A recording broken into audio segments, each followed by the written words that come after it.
we are dedicated to at Ikonink Studio and Gallery is creating a platform for these Nuevo contemporary artists. We have established the Unite and Conquer art movement, which is not just uniting this community within the 47th state of New Mexico, but uniting with other communities and like genres and Nuevo, new, fresh, contemporary, cutting-edge art.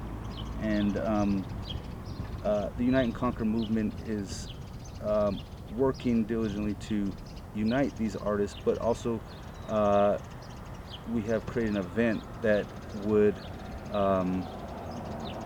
bring these artists together. And we believe collaboration and engagement of artists is key. So we have organized a summit that would also bring together artists in workshops, bring artists together in discussion panels to put these topics on the platform and feel and see where other people are at with this and how they feel about it, and that's where I believe some of the most viable concepts come from, is in that collaborative process.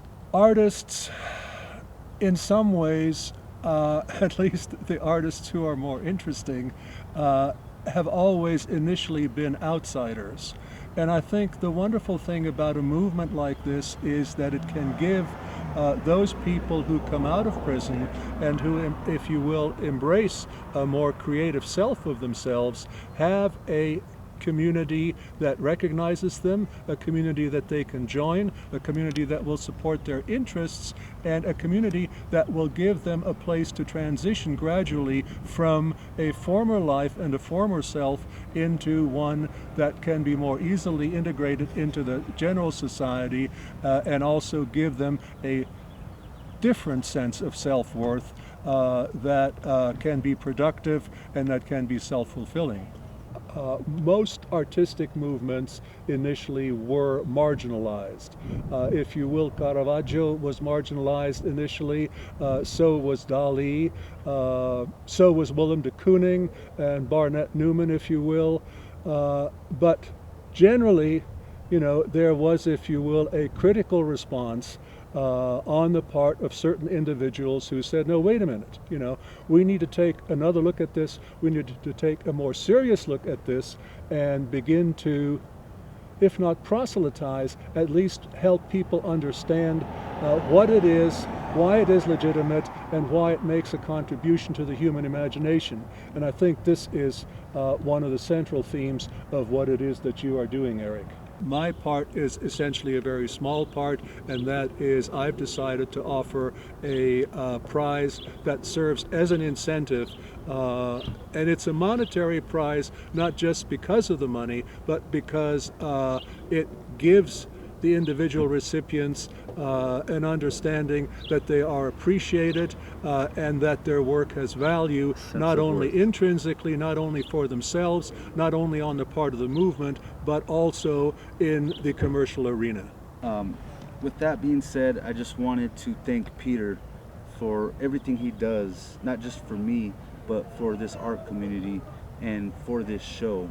He has taken a lead in terms of offering not only incentives, offering pieces, important pieces to the opening show, including native artifacts, a Luis Jimenez piece, and some pre-Columbian artifacts that are mind-blowing.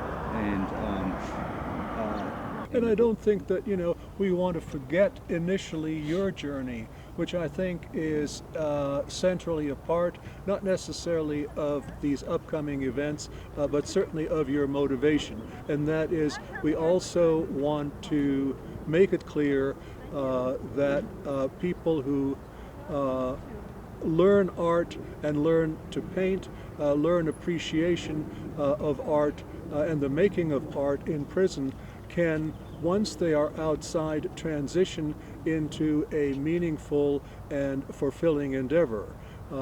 And that, I think, is something that we also want to emphasize in some ways. Something I knew since prison and creating this series called the Conviction Series is the importance of not just recognizing that art that's being created in there and the messages behind that, but that someone like myself or individual in there or in those circumstances can do the same thing, and it's possible. Anything's possible. Starting April 29th through May 1st, the Ikonverge exhibit will kick off a weekend-long summit and art festival uniting a broad range of artistic expressions. The Unite and Conquer art movement believes that creative interaction and collaboration is key to not only building community, but more opportunity for living working artists. One of the highlights of the festival include original artwork by Adan Hernandez commissioned for Blood In, Blood Out, Jesse Borrego, the actor who played Crucito, as well as the writer of the film and world-renowned poet and writer Jimmy Santiago Baca. If you wish to participate, we still have booth space available, so go to the link below and get your registrations in as soon as possible.